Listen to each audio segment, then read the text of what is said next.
¿Cómo entender el sacrificio de la Santa Misa o Santa Eucaristía? A ver, hermanito, es el tema del cual estaré hablando hoy. Miren,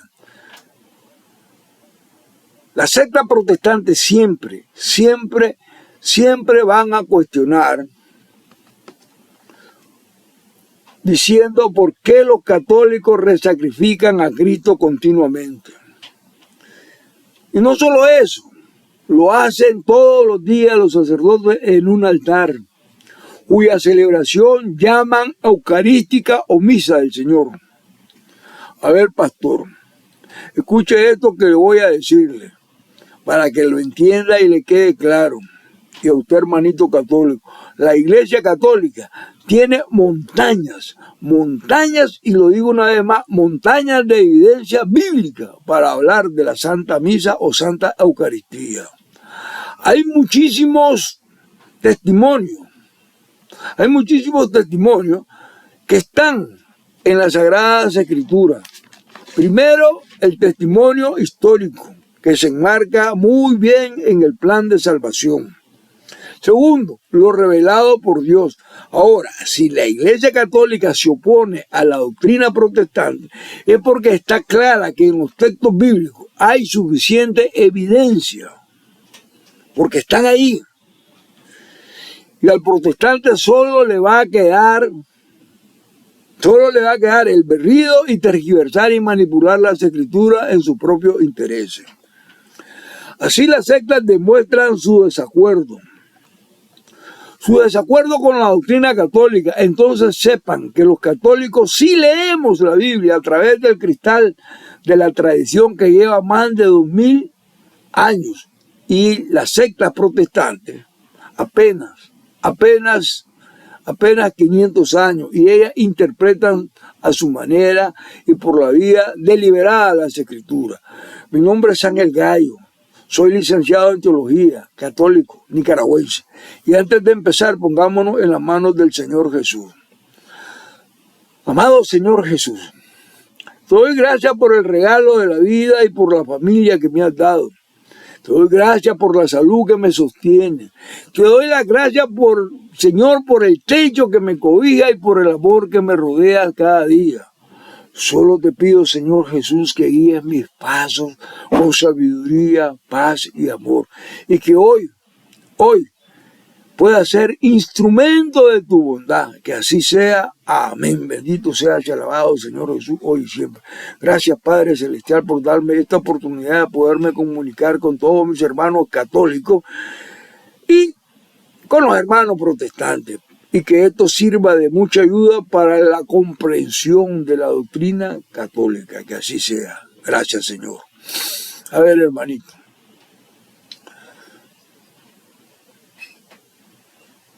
¿Cómo entender el sacrificio de la Santa Misa? Sepan que es el ofrecimiento incruento de Cristo. Ahí contemplamos su cuerpo, no como se vio en el Calvario. Aquí en cambio se nos presenta su cuerpo y su sangre bajo la especie de pan y de vino. La Iglesia Católica aclara que no es un sacrificio repetitivo como lo hacen ver los pastores, que no niega ni contradice las escrituras tampoco. Cuerpo y sangre se presentan bajo las especies o bajo la apariencia de pan y vino. Las escrituras enseñan que Cristo se sacrificó una vez y para siempre. Y el pastor dice, no fue suficiente aquel sacrificio. ¿Por qué acudir a otro sacrificio? Los católicos llamamos al sacrificio de Cristo ofrenda. Ellos le llaman símbolo. El católico también le llama ofrenda a la Santa Misa. Pero el protestante piensa de manera equivocada y errónea. Además de profundizar en el tema, que sabemos cómo actúan y piensan las sectas protestantes, todos estamos claros en eso. En cuanto al sacrificio de la misa, preguntémonos qué autoridad tienen los protestantes de criticar a la Iglesia Católica. ¿Qué autoridad tienen? ¿De qué fuentes se valen para juzgar lo que no conocen ni saben? lo que no comprenden, ni siquiera tienen información. Y es que ni se han enterado todavía. ¿Qué es la Santa Misa? Otra cosa, las sectas protestantes sin excepción consideran la Cena del Señor como un rito que debe celebrarse una vez al año o de vez en cuando, por si acaso. Y hay otros que no hacen nada. Y si lo hacen solamente es para recordar mentalmente lo que el Señor hizo por ti y por mí y por todos, como algo que no tiene ningún tipo de trascendencia alguna. Sin embargo, la iglesia primitiva de hoy día católica entendió que la Eucaristía es mucho más que eso. Pregunto, ¿es la Eucaristía un simple recuerdo? No. ¿Cómo lo sabemos? En las Escrituras tenemos el Nuevo y el Viejo Testamento. Ahí está documentado y puesto por escrito la Eucaristía como una comunión con el Señor Jesús. De hecho, ellas dan pocos detalles sobre la celebración eucarística. Los detalles fueron transmitidos por Pablo y los apóstoles en persona, mientras ellos vivían estableciendo sus tradiciones en la iglesia. Segunda de Tesalonicenses 2:15 y 3:6 y Primera de Corintios 11:2. Otra cosa, los escritos del Nuevo Testamento no fueron hechos con la intención de ser apuntes de cómo celebrar la Cena del Señor. No fue así. Esta información había sido confiada a la iglesia y a los ancianos, obispos, presbíteros y diáconos. Y sepan que todas las cartas paulinas y católicas fueron los instrumentos correctivos para enderezar abusos que ya se habían enseñado con anterioridad.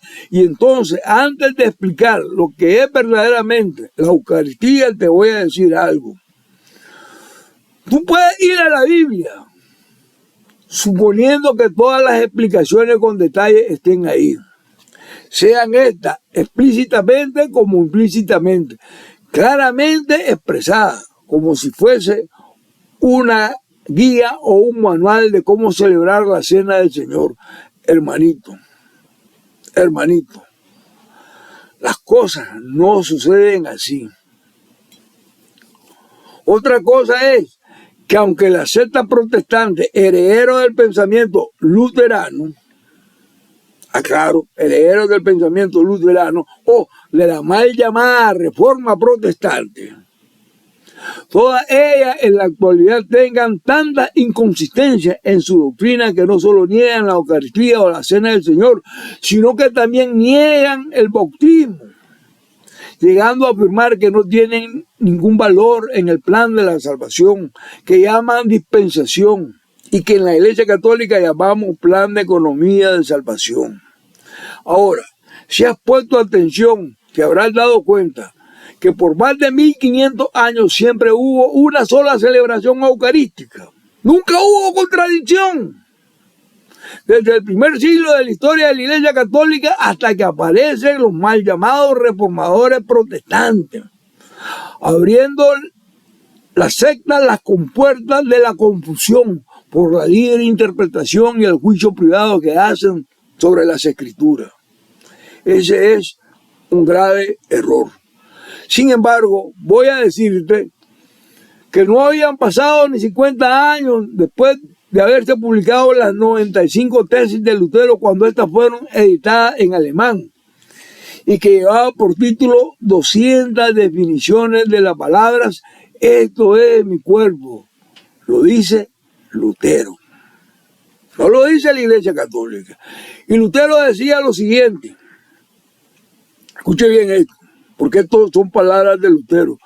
Decía, hay casi tantas sectas y creencias como cabezas. Desde los inicios se estaban subdividiendo. Suino, Calvino, etcétera, etcétera, Lefebvre, qué sé yo, mucho.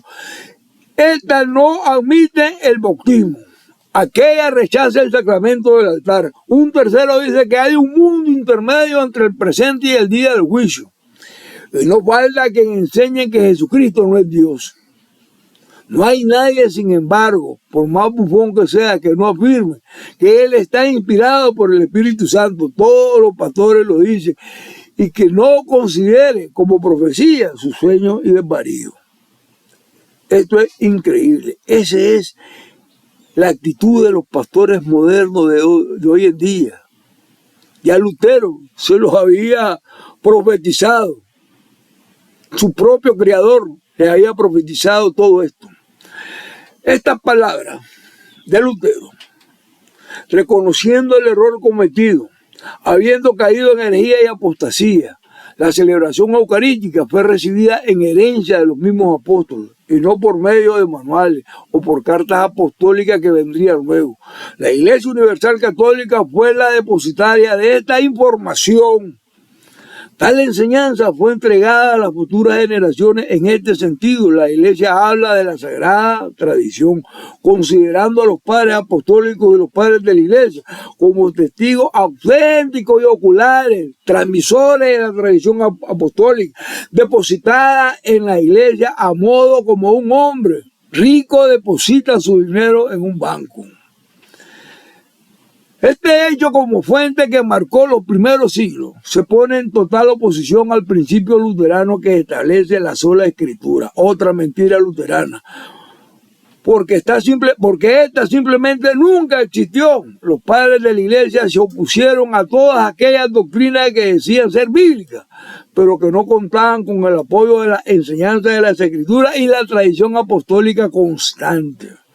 Primera de Timoteo 3:15 dice así: pero si tardo, para que sepas cómo hay que comportarse en la casa de Dios, que es la iglesia del Dios vivo, columna y fundamento de la verdad. Palabra de Dios, te alabamos, Señor Jesús. Este versículo define a la Iglesia Católica como la institución que sostiene la verdad de Dios. Así de sencillo. Las iglesias protestantes, ellas no existían en ese entonces. La unción es describir a la iglesia como la columna y el fundamento de la verdad. Significa que la iglesia no es un adorno, sino parte esencial de su naturaleza. Pablo escribe estas instrucciones a Timoteo sobre cómo comportarse dentro de la iglesia, que es la casa del Dios Altísimo. Ahí se encuentra la verdad, no es algo que se crea, no señor, sino que la iglesia es la que proclama esa verdad, la sostiene para el mundo como una fortaleza, muralla o medio de defensa. Testimonio de eso son los miles y miles y miles de cristianos caídos a través de la historia. ¡Cuánta sangre derramada! ¡Cuánta sangre derramada! Ellos fueron murallas de defensa, describiendo a Dios como la fuente de seguridad de sus seguidores y a la iglesia como una estructura que sostiene y defiende la verdad. Lo curioso es que después de 15 siglos el protestante viene, toma la Biblia católica y dice: la Eucaristía solo es un símbolo. Sencillo, qué alegre. Esa doctrina no está en las Escrituras, pastor. No está. Ni la busque porque no la va a encontrar. Le pregunto: ¿dónde estaba usted hace 1500 años para decir que la Cena del Señor no es una celebración eucarística? ¿Dónde estaba?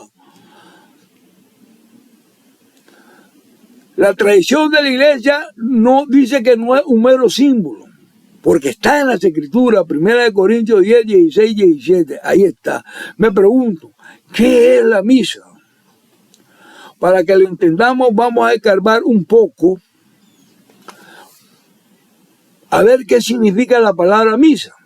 En sí mismo, esta palabra es insignificante. Viene de la conclusión latina de celebración y es cuando el sacerdote despide a la asamblea con las palabras en latín ite missa es, que literalmente significa y ya es el final.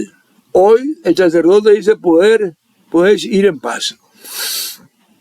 El uso constante de este saludo final hizo que la palabra misa significase todo el cuerpo de la celebración. La misa es una liturgia o un servicio amplio y profundo que contiene misterio y tipología.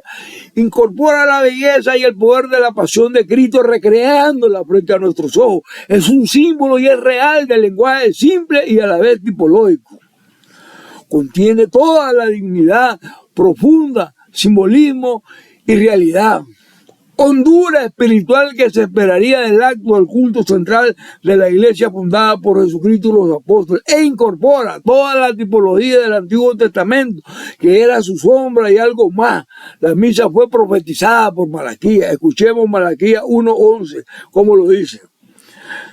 Grande es mi nombre entre las naciones, y en todo lugar se ofrece a mi nombre un sacrificio de incienso y una oblación pura. Pues grande es mi nombre entre las naciones, dice Yahvé Sebaot. Palabra de Dios, te alabamos, Señor Jesús. ¿Cómo entendió la iglesia primitiva la misa? ¿O es simplemente otro título del servicio divino de la liturgia, del compartir del cuerpo de Cristo en la cena del Señor? La misa significa el verdadero sacrificio de Cristo. Sí. Véalo de manera sencilla. En el Antiguo Testamento, el sacrificio empezaba con una ofrenda llevada solemnemente ante la presencia de Dios y ofrecido a Él. Este es el primer sentido de oferta o sacrificio en la misa. El pueblo de Dios se reúne alrededor de la mesa del Señor, es decir, del altar, el lugar del sacrificio, Malaquías 1 y 1 Corintios 10:21. Al israelita Dios le mandó que traigan las primicias de la tierra para ser puestas en el altar y ofrecer así su adoración. Deuteronomio 26:10 dice así: y ahora yo traigo las primicias de los productos del suelo que tú, Yahvé, me has dado. Las depositarás entre Yahvé tu Dios y te postrarás ante Yahvé tu Dios. Palabra de Dios, te alabamos, Señor Jesús. La iglesia considera a la misa el sacrificio memorial de la muerte y resurrección de Jesucristo y el acto central del culto. Cuando nos reunimos para adorar a Dios, traemos nuestros dones para ofrecérselos y son depositados sobre el altar como ofrenda que ofrecemos a Dios y muchas cosas a nosotros mismos. Romanos 12:12, nuestra alabanza, Hebreos 3:15 y nuestros dones, 1 Corintios 16:2. El ofertorio es la manera de ofrecer a Dios a modo real y a la vez simbólico. Dicho sea de paso, símbolo. Sepan que con estas palabras el protestante la usa para rechazar la cena del Señor diciendo solo es un simbolismo. Y tienen razón. ¿Saben por qué? La Escritura se revela mediante símbolos. Pero lo extraño es que el protestante celebra de manera herética la cena del Señor. Y así se contradicen estos servidores de Satanás, herederos de Lutero, con sus propios principios. Sepan que los símbolos son necesarios y corresponden perfectamente con el modo humano que nuestra mente tiene de entender. Usamos el símbolo para todo, para el bautismo y la comunión, ahí se usan símbolos. Al igual que las cruces en las iglesias católicas, la tarea, los altares de madera, las banderas cristianas, los anillos de Buda, inclinar nuestra cabeza o hacer gestos con las manos, arrodillarnos, cerrar los ojos para rezar, tener la palabra de Dios en alto y cuando se predica desde el púlpito, imponer manos, etc. Todas estas cosas son símbolos, pero que transmiten, de lo que transmiten una fe. Durante el ofertorio traemos dos cosas, para depositar en el altar, pero sepan que el altar es un concepto del Antiguo Testamento, ya existía, ya estaba desde el origen. Y está en el Nuevo Testamento. La Iglesia Católica tiene altar, Hebreos 13:10, 1 Corintios 12:21, etc. Y están las 4 palabras que aparecen sistemáticamente: cuerpo, sangre, altar y sacrificio. También hay altar en los cielos de oro. Isaías 6:6, Apocalipsis 6:9 y otros versos. Sin altar no hay celebración. eso que quede claro, empezando con las ofertas sacrificiales de los hijos de Adán, pasando por Abraham y llegando a la cruz y a la mesa del Señor. El altar a que se refería el autor de la carta de los Hebreos, al final del mismo texto inspirado, vemos que Dios no nos dispensó de los altares en esta nueva era espiritual en los cielos, sino que tiene un altar de oro frente a su trono junto al Cordero del sacrificio eterno. Ante sus ojos los católicos tienen altares que representan la cruz del Señor como su última cena, que en realidad es una misma cosa. El protestante tiene una mesa delante en su templo. No es para nada un altar para ser llamado al altar. Ahí hacen ellos los llamados cuando invitan a su gente a pasar adelante y a recibir a Cristo, según ellos. Es irónico cómo los protestantes usan los símbolos católicos, pero vacíos de su contenido auténtico. En la Iglesia Católica, después de la liturgia de la palabra y de la oración de los fieles, viene lo que llamamos ofertorio. Esto corresponde a las ofrendas y no al diezmo del Antiguo Testamento. Se trata de dar una ofrenda, algo entregado libremente, ofreciéndoselo al Señor con todo lo que somos y que tenemos. Cuando veo una familia, hermanito, cuando veo a la familia en la celebración de la Santa Misa, llevando al altar los dones de pan y vino, ¿saben? Me veo a mí mismo con todo lo que poseo, siendo recibido por el sacerdote y depositado sobre el altar como ofrenda. Me entrego a la cruz, renuevo mi vida como Él entregó la suya. Me entrego a su voluntad y soy nuevamente ofrecido a Dios como sacrificio vivo y santo. Cristo toma lo poco que le puedo ofrecer. Él toma lo poco de mí, ¿sabe? Lo convierte en el mismo Cristo, porque todo lo que soy es consumido por el Padre. No ya en llamas de inmolación como sucedía en el Antiguo Testamento, sino como una ofrenda y una bendición de acción de gracia y aceptación. Pero hay católicos que ni cuenta se dan de la belleza de la Santa Misa o Santa Eucaristía, como probablemente tú, cuando eras joven todavía. Si esto no sucede, es porque no hemos leído ni hemos estudiado las Escrituras. No rezamos, no practicamos suficientemente los misterios. Es una lástima que estos riquísimos misterios que están delante de tus ojos no lo podamos advertir. ¿Saben? Jesús regañaba a sus seguidores como lo hace hoy día con nosotros. Tienen ojos y no ven. Marcos 8:18. Llevamos al altar el vino y el pan, fruto de la tierra, dones de Dios. Elaborada por manos de hombre, tomamos lo que Él nos dio, lo convertimos en pan y en vino, devolviéndole parte de sus dones. Damos gracias a Dios por la vida, por los frutos de la tierra. El pan y el vino están sobre el altar. El pan y el vino representan su cuerpo y su sangre. Aunque en arameo, quiero aclarar esto, aunque en arameo existen las palabras que Jesús pudo usar para hacer notar su intención. Jesús dijo que el pan y el vino son su cuerpo y su sangre. Algunos estudiosos piensan que la palabra cuerpo en griego se estaría traduciendo como carne. El arameo es la lengua que Jesús usó para significar su cuerpo, que sería la palabra carne. De modo que lo que Jesús estaría diciendo, esta es mi carne, presencia real de Jesús en la Eucaristía. Y otra cosa, jamás esto fue negado por la iglesia primitiva, excepto por las sectas de los agnósticos. Ellos consideraban a Jesús solo un hombre y Cristo sería un espíritu que vino sobre Jesús. En otras palabras, Jesús y Cristo eran dos entidades distintas, según los gnósticos, primero porque Cristo no estuvo en cuerpo real y por tanto no puede existir como presencia real del cuerpo y sangre de Cristo en la Eucaristía. Ahora, los padres de la Iglesia argumentaban en el sentido opuesto. Ellos afirmaban la presencia real del cuerpo en la Eucaristía y que Jesús tuvo un cuerpo real cuando vivió en la tierra.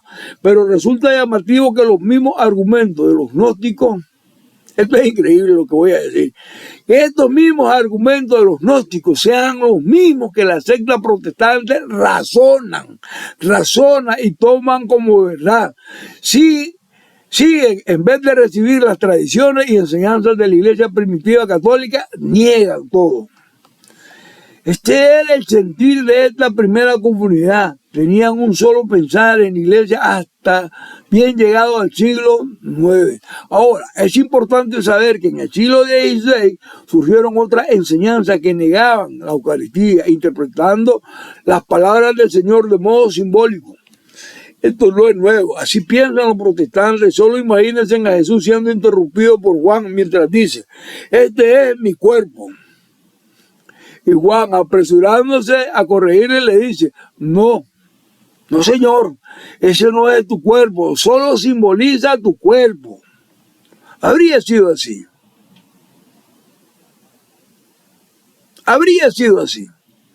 Juan hubiera dicho eso. ¿Saben? No fue así, y Jesús lo mira con atención y le dice: ¿qué has dicho? Supongo que Juan sintió miedo. Bien, a modo de comentario podemos decir, esto fue lo que hizo perder la fe a Judas. Y esto ha sido lo que ha hecho perder la fe a todos los protestantes hasta hoy día, que niegan la Eucaristía como una verdad absoluta. Y ha sido lo que ha hecho perder la fe a todita la secta protestante, porque fue precisamente en aquel momento de fe, escuche bien, en aquel momento de fe que Satanás entró en Judas y en el protestantismo. ¡Pum! De cuando Jesús le dijo: haz lo que tiene que hacer. Con las palabras de Jesús se instituye la cena del Señor cargada de sentido sacrificial, haciendo del sacrificio de la Pascua una nueva realidad que los judíos comían cada año. Comer el cordero del sacrificio, que simboliza el cordero que habría de venir, y era el verdadero cordero que se ofrecía voluntariamente y lo debían de comer, no a modo de símbolo, sino como el perfecto cordero, el cordero eterno. Lucas 22:19 dice así: tomó luego pan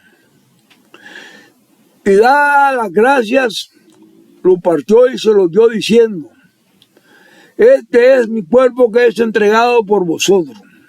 Haced esto en recuerdo mío. Palabra de Dios. Te lo alabamos, Señor Jesús. Los primeros corderos eran un símbolo. El segundo cordero es real.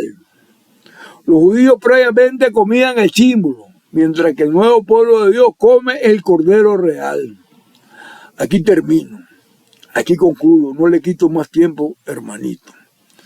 Con estas palabras ciertas y extrañas, si buscamos en el original griego estos pasajes y a la luz de la cultura judía, descubriremos el uso extenso de esta terminología sacrificial. A Dios y que el Señor me les bendiga. Amén. Gracias por haber estado todo este tiempo conmigo en este video, compartiendo con el hermano, ¿no? Y con otros. Y por favor, inviten a otros a ver estos videos y suscríbanse en este canal católico, dándole link y dándole clic a la campanita. Iglesia y Apologética, ay de mí si no evangelizo, Ángel Gallo. Gracias, hermanito. Esto yo lo hago con mucho amor, con mucha dedicación y con mucho aprecio. Por favor, esto sí se lo pido, por favor. Pongan todas las sugerencias que quieran poner. No me molesto para nada. Al contrario, el Señor dice que de las cosas malas siempre saca un bien. Y esa es la idea. Adiós y que el Señor les bendiga. Nos vemos.